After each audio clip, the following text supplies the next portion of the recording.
Imee out at meron pang 2 susunod na aalis na rin. Hindi ikinampanya ni Pangulong Bongbong Marcos ang kapatid niyang si Senator Imee Marcos sa campaign rallies ng administration ticket sa Cavite at Laguna nitong weekend. May koneksyon kaya yan sa posisyon ng senadora sa pagpapaaresto kay dating Pangulong Rodrigo Duterte? Narito ang aking report. Kahit ilang beses nang umabsent noon sa kampanya ng Alyansa para sa Bagong Pilipinas sa Senator Imee Marcos, hindi siya nakakalimutang ikampanya sa entablado ng kanyang kapatid na si Pangulong Bongbong Marcos. Pero sa campaign rally nitong Biyernes sa Cavite at nitong Sabado sa Laguna, kung saan absent na naman ang senadora, hindi na siya binanggit ng Pangulo.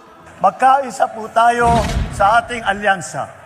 At huwag natin gawing alyansa lamang nitong 11. Ay, medyo nadulas siya ron. Medyo nadala. 10. Kasi 12 po yan eh. 10 tapos, mali itong 11. Sige. Anong ibig niya sabihin? Si Imee wala. Medyo nadulas lang siya ng 10. So, sino pa yung isa? Eto, may mga nagsasabi, okay? May nagme-message sa akin galing sa mga lihitimong taga-suporta at lihitimong apelyido. Isang lihitimong kilalang apelyido dito sa Pilipinas. Okay? Ang sinasabi, eto, si Imee tinatabangan na dito. I don't know if it's true or not o ginagamit lang ni Imee ang Duterte basta para sa akin, huwag niyo iboboto si Imee. Yan diretsahan sinasabi ko, wala akong tiwala. Pero kung umalis si Imee ng tuluyan, that's good. Dahil di umano, meron pang 2 susunod. Kayong matitinong senador dyan at alam ninyo sa sarili ninyo na yung pagkakahuli kay Tatay Digong ay illegal, ay kidnapping sa layman at para sa mga abogado, tinatawag nilang extra rendition, umalis na kayo dyan. Kasi hindi kayo pwedeng sumasayaw sa 2 ilog. Anong klase kayong magiging senador kung naniniwala na kayo na mali ang pagkakaaresto at nandiyan pa kayo? Diba? So yun ang balita.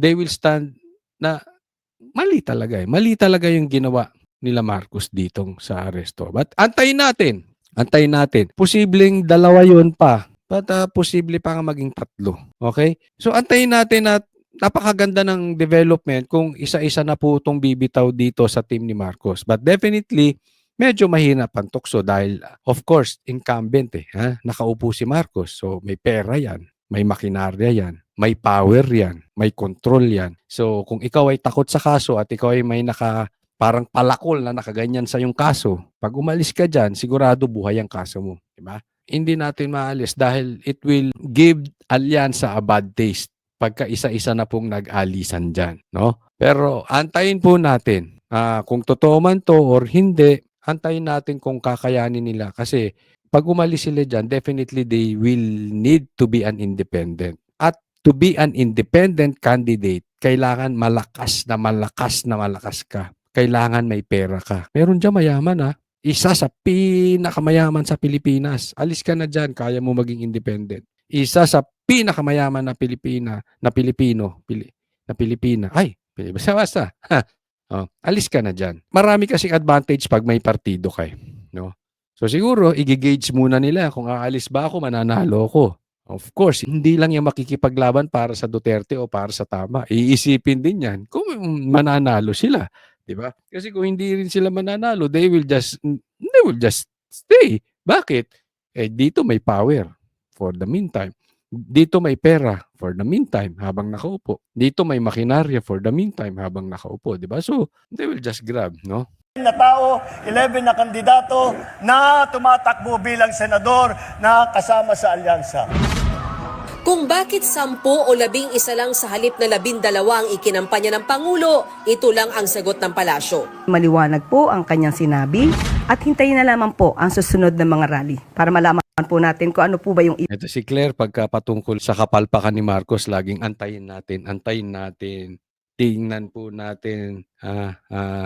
Hindi ko po alam yan at hindi ko pa nakakausap ang Pangulo patungkol dyan. Pero pagdating sa Duterte, kakasabi lang ni BP Sara meron na siyang reaksyon. Diba? Pero pagkang issue kay Marcos or sa team ni Marcos, titingnan natin. Ang hirap, no, Claire? Ang hirap ipagtanggol ng presidente mo. Ay, Nako. Sabi niya talagang sabihin dito. Absent din sa Cavite at Laguna Sortie Uy! si Camille Villar. Naku, si Villar absent. Si Villar kaya mag-independent.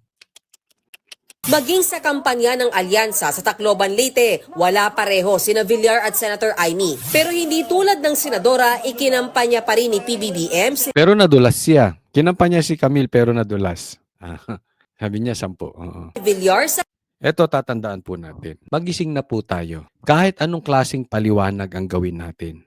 Sa mga kababayan kong nanonood ngayon, pati kayong mga bashers ko, ikampanya nyo yung inyong mga kamag-anak. Why? Yung election ngayon, ito ang pinakamatinding election na parang 2 tao lang ay iboboto mo. Pag binoto mo yung PDP, it is a vote for Duterte. Pag binoto mo kahit isang kandidato ni Marcos, it is a vote for BBM. It is a vote for Marcos. So 2 lang po ito. Sabihin nyo sa kamag-anak ninyo, you choose. Dahil grabe po ang politika ngayon. This is not against Attorney Vic and Tito Soto. This is not about Pastor Kibuloy and about Abalos. This is about Team Duterte at Team Marcos. Yan lang po yan. Pag binoto nyo ang PDP, parang binoto nyo si Tatay Digong. Pag binoto ninyo ang Team Bangagers, para nyong binoto si BBM. Your choice. Pati yung mga kakampanyahin yung kamag-anak, kapitbahay, kaklase, katrabaho, their choice. Kayo na pong bahalang mamili. Cavite at Laguna. Si Camille Villar, wala po rito. Ang kanyang mga ninuno naman ay tiga Iloilo. Hindi tuloy maiwasang matanong si Senator Amy kung parte pa rin ba siya ng administration slate. Hindi ko alam, hindi ko pa tinatanong, hindi naman kami nag-uusap.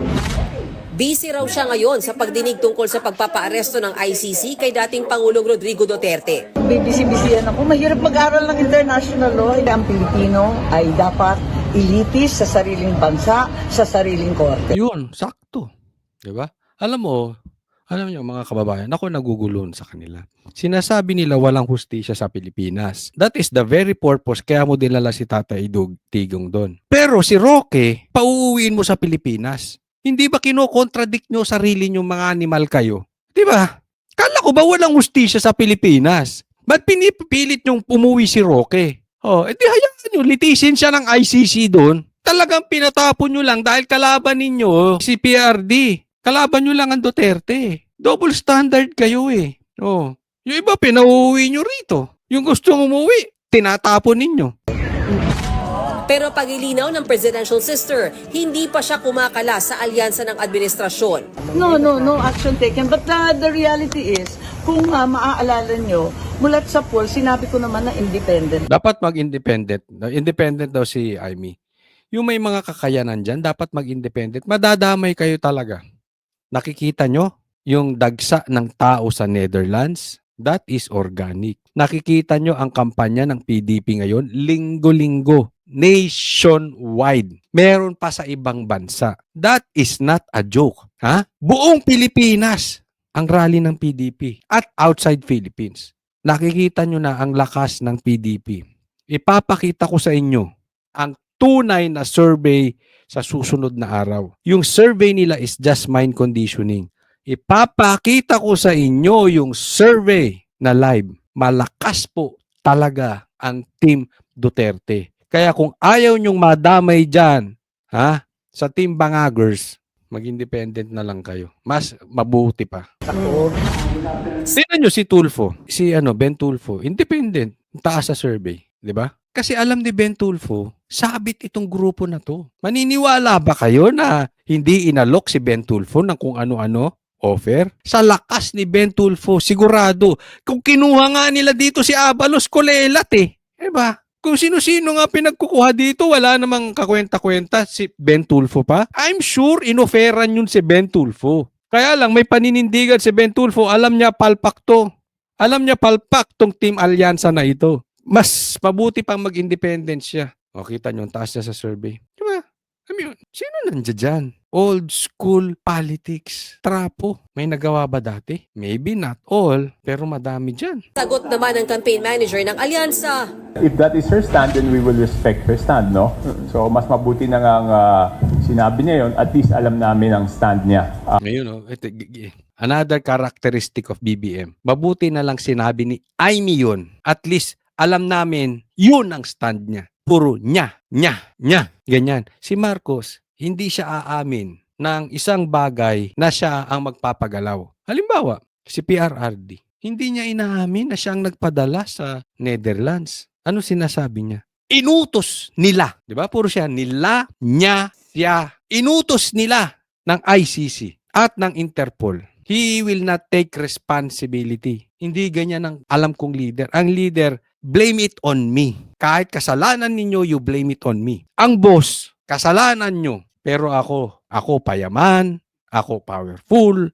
It's all about me, and me. Because I am the king. Yun po ang difference. Tingnan nyo si PRRD. Sabi niya, gawin ninyo yung trabaho ninyong mga pulis. Pag may pumalag, alam nyo na ang gagawin. And then, ako mananagot. Ako. Look at the difference of BBM and PRRD. Yung isa, hindi niya masabihan, madiretso. PRRD naman, kahit hindi niya kasalanan, inaako niya.